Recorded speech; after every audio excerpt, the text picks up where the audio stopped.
Nakita ni Jesus na ikaw ay karapat-dapat sa lahat ng pag-uusig na kanyang dinanas. Siya ay binugbog, inagupit, inakusahan ng mga pinakakasuklam-suklam na paratang, ibinilanggo at ipinako sa krus. Ipinako sapagkat ikaw ay karapat-dapat.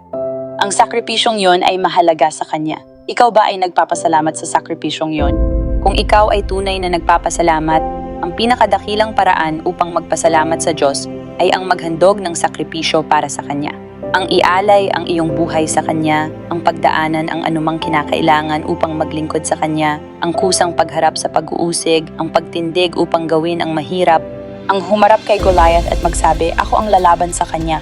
Gagawin ko ang bagay na lubhang hindi komportable. Isusuko ko ang aking sarili. Isusuko ko ang aking reputasyon. Daranasin ko ang mga kasuklam-suklam at masasamang bagay, ang mga ibinabato at pinagsasabi ng mga tao laban sa akin. Gagawin ko ito dahil mahal kita, Jesus. Nais kong magpasalamat at ipakita ang pagmamahal ko sa iyo sa pamamagitan ng aking buhay at ito ang nais mong gawin ko.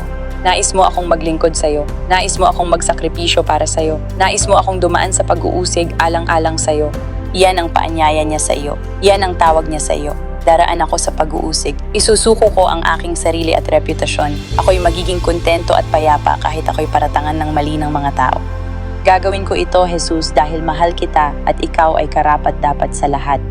Sino ang aking ipapadala, sabi ng Diyos, at sasabihin natin, ipadala mo ako, pupunta ako, ako'y babangon upang ako'y magliwanag para sa iyo, Jesus. Hallelujah!